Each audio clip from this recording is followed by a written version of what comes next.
నమస్తే. ఎన్నో విషయాలు తన దివ్య దృష్టి ద్వారా మనకి వివరిస్తూ ఉంటారు పివి రెడ్డి సార్. ఎన్నో వీడియోస్ ఆల్రెడీ చేస్తున్నాను. మీ నుంచి కూడా మంచి స్పందన లభించడంతో ఈరోజు చాలామందికి ఉన్న డౌట్ నాతో సహా మీతో సహా చాలామందికి ఉంది. మనం సర్పాలను చూస్తూ ఉంటాం. రకరకాల సర్పాలు ఉంటూ ఉంటాయి. దానికి పేర్లు మనమే పెట్టుకున్నాం. నాగుబామని, అదని, ఇదని, కొండ చిలువని. అసలు కలర్స్ విషయానికి వస్తే తెల్లని నల్లని సర్పాలని మనం రెగ్యులర్గా చూస్తూ ఉంటాం. అసలు ఇది ఎవరు సృష్టించారు, ఎవరి విశ్వరూపాలు, దేనికి ప్రతీక, ఇవన్నీ కూడా ఈరోజు మాట్లాడే ప్రయత్నం చేస్తాను. తప్పకుండా వీడియోని లాస్ట్ వరకు వాచ్ చేయండి. నమస్కారం. నమస్కారం మేడం. సో ఈ తెల్లని నల్లని సర్పాలు ఉంటాయి కదా సార్, కలర్స్ కనిపిస్తూ ఉంటాయి. మనం గోధుమ వర్ణయ్య కూడా చూస్తూ ఉంటాం, దాన్ని తెలుపు కింద వేసుకోవచ్చు. మనం మూవీస్లో కానీ ఎక్కడైనా వీడియోస్లో చూస్తే తెల్లగా కనపడుతూ ఉంటుంది నల్లటి సర్పాలు, కొండ చిలువలు ఇలాంటివి. ఈ కలర్స్ ఇలాంటివి అన్నీ కూడా ఎవరి విశ్వరూపాలు అంటారు, ఎవరు సృష్టించారు, అసలు దానికి ఆ రూపాన్ని కల్పించింది, అలాగే దానికి అసలు ఆ గుణాన్ని ఇచ్చింది, ఇవన్నీ కూడా ఎవరు, మీ దివ్య దృష్టి ఏం చెప్తుంది చెప్పండి. సో చాలా మంచి క్వశ్చన్ మేడము. ప్రేక్షకులకు, పండితులకు, మేధావులకు, సిద్ధాంతులకు, పూజారులకు పేరు పేరున వాళ్ళ పాదాభివందనం చేసుకుంటూ నేను చెప్తున్నా మేడము. ఈ అనంత విశ్వానికి, ఈ అనంత విశ్వము లో జన్మించిన, సృష్టించిన ప్రతిది కూడా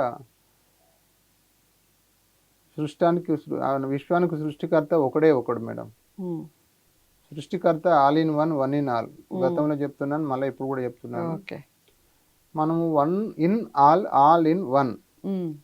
ఈ అనంత విశ్వంలో ఎనలేని కోటాను కోట్ల ప్రాణజీవులను చూడు, మానవులు కావచ్చు, కోటాను కోట్ల ఇతర జంతువులు కావచ్చు, అన్నిట్లో ఉన్నది ఒకే శక్తి, అదే దైవశక్తి, అదే విష్ణు శక్తి, ఒకే ఒక దేవుడు. సో అందరిలో ఉన్నది ఒకే శక్తి. ఈ ఒక్కటిలో దాగి ఉంది. ఈ విశ్వంలో ఉన్న అన్ని శక్తులు ఒకటిలో ఉన్నాయి. ఒకటిలోనే అన్ని ఉన్నాయి, అన్నిట్లో ఒకటి ఉంది. రైట్.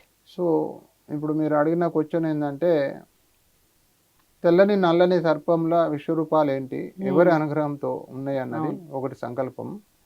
సో ఇప్పుడు నా దివ్యదృష్టి ప్రకారంగా నేను ప్రత్యక్షంగా చూశాను. దయచేసి కొందరు చాలా మంది విలేజ్లల్లో సర్పాలను చంపుతున్నారు మేడం. వాళ్ళు ఆ సర్పాలు ఎదురైనాయి అంటే వాళ్ళకు శుభానికి ఒక దిక్సూచిగా, వాళ్ళకు ఒక దీవించడానికి వచ్చినాన్ని భావిస్తూ మీరు సైలెంట్గా నిలబడండి, దాని దారిలో అది పోయి జీవిస్తుంది మంచిగా, ఎవరికి కీడు చేయదు. అది దాని ప్రాణాన్ని రక్షించుటానికి కాటు వేస్తుంది తప్ప అది విధిలేని పరిస్థితిలో అది మరణానికి దగ్గరలో ఉన్నది, ప్రాణానికి రక్షించుకోవడానికి కాటు వేస్తుందో ఏదో, కానీ అది దూరంగా ఉన్న వ్యక్తులను, పడుకున్న వ్యక్తులను స్వయంగా వచ్చి అది కరవదు మేడం ఆ సర్పాలు. ఇప్పుడు మానవుడు ఈ భూగోళంపై జన్మించి ఎలా అయితే జీవిస్తున్నాడో, మరణిస్తున్నాడో, మరి కొన్నిసార్లు సర్పాలు ఇళ్లలోకి వచ్చి కాట్లు వేయటం మనం చాలా వరకు అది ఇళ్లలోకి వచ్చి కాట్లు వేస్తున్నాయంటే కారణం ఏంటంటే, దానికి చూడకుండా తొక్కడము, లేకుంటే వాళ్ళు కేర్లెస్ చేసి ఈ పగ పట్టడం, ఇదంతా అది జనన మరణం భగవంతుని దృష్టిలో మానవుడు. నేను చెప్తున్నాను, జనన మరణం ప్రతి జన్మకు ఒక కారణం ఉంటుంది, ప్రతి మరణానికి ఒక కారణం ఉంటుంది మేడం. జన్మించడం, మరణించడం మానవుని చేతిలో లేదు. జన్మకు ఒక కారణం ఉంటుంది, మరణానికి ఒక కారణం రాసి ఉంటుంది. అందరూ ఒకే జన్మలు ఒకేసారి జన్మించినా కూడా మరణించడం మాత్రం చాలా రకాల కారణాలతో మరణిస్తారు. ఇది సృష్టి కాలచక్రంలో జన్మించక ముందు నిర్ణయించబడింది, జన్మించిన తర్వాత తప్పకుండా 100% అమలై తీరుతుంది. ఇది ఎప్పుడు ఎవరు రక్షించేటప్పుడు అదే దేవుడు ఎవరు శిక్షిస్తాడా అన్నది. ఇప్పుడు మీరు చూడండి, ఒక ఆడ జన్మించిందంటే అదే వ్యక్తి ఇంకొక ఆడ మరణిస్తాడు. మరణించిన వ్యక్తి ఇంకొక ఆడ జన్మిస్తాడు, జన్మించిన వ్యక్తి మళ్ళా మరణిస్తాడు. సృష్టి కాలచక్రంలో వాళ్ళకి ఇది 100% 100% అక్షర సత్యము. యాక్చువల్గా ఏంటంటే, ఈ సర్పములు మానవుని కరిచే జీవించడానికి రాలే. మీరు చూడండి, ఏ ప్రాణజీవి కూడా తన రక్షణ కొరకు తనను ముట్టుకుంటే సేఫ్ సైడు అది దాన్ని కరుస్తుంది తప్ప. సో అది అదొకటి. అంటే కావాలని మాత్రము నేను చాలా మందికి చెప్తున్నా, సర్పంలో అవ్వపడితే వాటిని ఆడ మొక్కుకోండి, 2 చేతులు జోడించి మొక్కుకోండి. అది పక్కా మీరు చూడండి, అది మీకు శుభవార్తగా నేను భావిస్తున్నా. మీకు కలలో అవ్వపడ్డా కూడా ఆ సర్పం మీకు శుభము, అది శుభానికి పరిణామంగా నేను భావిస్తున్నా. మీకు ప్రత్యక్షంగా అవ్వపడితే ఇంకా శుభానికి మంచిదని నేను చెప్తున్నా. దయచేసి సర్పాలను ఎవరు చంపకండి. ప్లస్ ఆ సర్పాలు కళ్ళలో పడితే ఆ భగవంతుని సాక్షాత్ భగవంతుని విశ్వరూపము తెల్లని సర్పం. మీరు తెల్లని సర్పం నల్లని సర్పం విశ్వరూపాలు అడిగారు కదా, తెల్లని సర్పము సంపూర్ణంగా విష్ణుమూర్తి విశ్వరూపం. విష్ణుమూర్తి విశ్వరూపం మేడం తెల్లని సర్పం. ఇది నల్లని సర్పం ఉంది కదా, అది శివుని విశ్వరూపం. యాక్చువల్గా ఇవి కూడా పగబట్టవు. ఇప్పుడు మనం కొన్ని నడుస్తున్నాయి. ఇప్పుడు మనకు భగవంతుని అనుగ్రహం లేని చీమ కూడా కుట్టదని మనం పెద్దల నాటి చీమైన కుట్టదని అంటారు. అది బ్రహ్మసత్యం. అది మీరు మనం మంచి మార్గంలో పోతూ నీ నిద్రలో వచ్చి అది కరిచి చంపిందంటే అది సృష్టి కాలచక్రంలో నీ మరణం రాసి ఉంది, భగవంతుడు అమలు చేసిండు అది. సో వాంటెళ్ళి నువ్వు వెంటాడి అది చంపడం మాత్రము అది అది తన కర్మలు కానీ కోరి తెచ్చుకొని గోయిలబడడం తప్ప అది ఏదో. అంటే ఇక్కడ ఒక విషయం సార్, మనం అంటే తెలుసో తెలియకో చంపుతారు అనుకోండి, చంపిన తర్వాత కూడా పగ అనేది ఉంటుంది అసలు సర్పాలకి? సో ఎగ్జాంపుల్గా దైవానుగ్రహం లేని ఏది జరగదని మనం భావిస్తున్నాం, చెప్తున్నాము. ఆ కర్మలకు లోబడి భగవంతుడు ఇప్పుడు ఎగ్జాంపుల్గా గుళ్ళో ఉన్న విగ్రహాన్ని కొన్ని దొంగలు ఎత్తుకుపోతున్నారు మేడం. అవును. ఆ కర్మలు అమలు చేయటానికే భగవంతుడు దొంగలకు లోనయ్యి ఆ కర్మలు అమలు చేయడానికి సైలెంట్ ఊకున్నాడు. భగవంతుడు మరి గుళ్ళకు రాగానే ఎందుకు చంపేస్తలేడు? ఆ వ్యక్తుల కర్మలు అమలు చేయడానికే భగవంతుడు సైలెంట్ ఊకుంటుండు కదా. వాళ్ళ జన్మ కర్మలు రాసి ఉన్నాయి, దొంగతనాలు ఇవన్నీ ప్రతిదీ కూడా.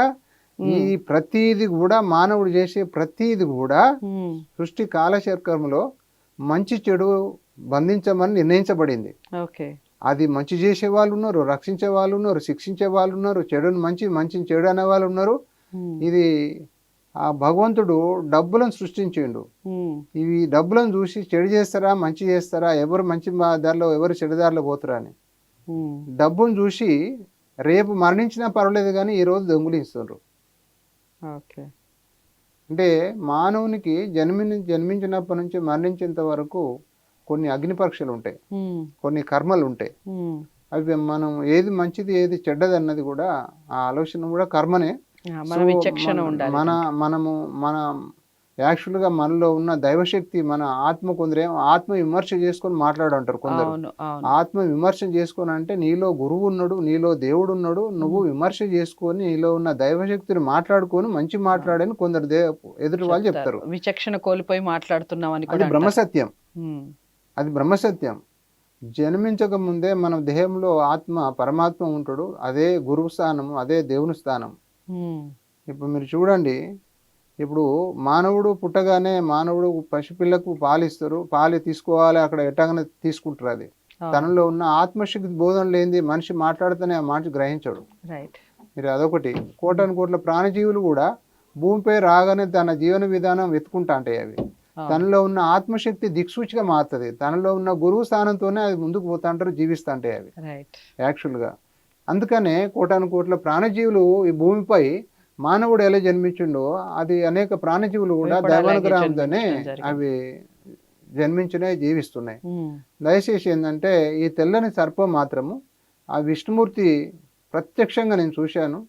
ఎవరికన్నా కళ్ళ ఒప్పడ్డ కూడా వాళ్ళకు రాబో కాలంలో మంచి శుభఫలితాలుగా భావిస్తూ వాటిని చంపకండి. ఏ సర్పమైనా కూడా అది దైవానుగ్రహమే. దయచేసి ఎవరు వాటిని చంపకూడదని నేను భావిస్తున్నా. అది అలా ఎవరైనా ఏదన్నా చంపినా కూడా తన కర్మలు కోరి తెచ్చుకొని తన గుయి తను తవ్వుకున్నట్లుగానే నేను భావిస్తాను మేడం. చాలా చక్కగా చెప్పారు. మామూలుగా చాలామంది జంతు ప్రేమికులు ఈ విషయాల గురించి మాట్లాడుతూనే ఉంటారండి. అంటే వాళ్ళ లాంగ్వేజ్లో వాళ్ళకి తోచిన విధంగా వాళ్ళు ఆ మెసేజ్ని ఫార్వర్డ్ చేస్తూ ఉంటారు చాలా వరకు. అక్కినేని అమిల గారు కానివ్వండి, ఇలాంటి వాళ్ళు చాలామంది ఉంటారు, జంతు ప్రేమికులు ముఖ్యంగా ఇలాంటి మెసేజ్ ఇస్తూనే ఉంటారు, జంతువుల్ని అస్సలు చంపొద్దు, ఏదైనా కానీ మీకు నచ్చకపోతే అక్కడ నుంచి వెళ్ళిపోండి, లేదా దానికి సంబంధించిన వాళ్ళని వాటిని అప్పగించే ప్రయత్నం అన్నా చేయండి, వాళ్ళు చూసుకుంటారు దాని సంరక్షణ అని. ఇప్పుడు ఈ వీడియో సారాంశం కూడా అదే, సర్పాలను చంపడం అనేది మంచిది కాదు, అది దైవానుగ్రహంతో పుట్టినవే, అవి ఏ స్థానంలో ఉన్నాయి, ఎవరి విశ్వరూపాలు, ఈ విషయాలన్నీ కూడా పివిరెడ్డి సార్ చాలా చక్కగా వివరించడం జరిగింది. తప్పకుండా ఈ వీడియోని లైక్ చేసి షేర్ చేయండి, అలాగే ఛానల్ని సబ్స్క్రైబ్ చేసుకోండి. మరిన్ని ఇంట్రెస్టింగ్ టాపిక్స్తో మళ్ళీ మీ ముందుకు వస్తాను. అంతవరకు సెలవు, నమస్తే. Hit TV presents like, share, comment. TV వాళ్ళకు కూడా నేను ఒక సర్ప్రైజ్ ఇద్దాం అనుకుంటున్నాను. మీరు మాత్రమే జెస్సీ ఎందుకు అయ్యారు? ఇలాంటి అమ్మాయిలకి పిలవడానికి బాగుంటుంది. చందు సాయికి like you and have a, జనాలకి ఒక పేరు నచ్చిందంటే దీనికి ఒక ప్రాసెస్ ఉంటుంది. ఎందుకు ప్రాసెస్ డైరెక్ట్కి వెళ్ళిపోదాం. ఏదైనా ఒకటి మర్చిపోయినావా నువ్వు? ఏం మర్చిపోయావు?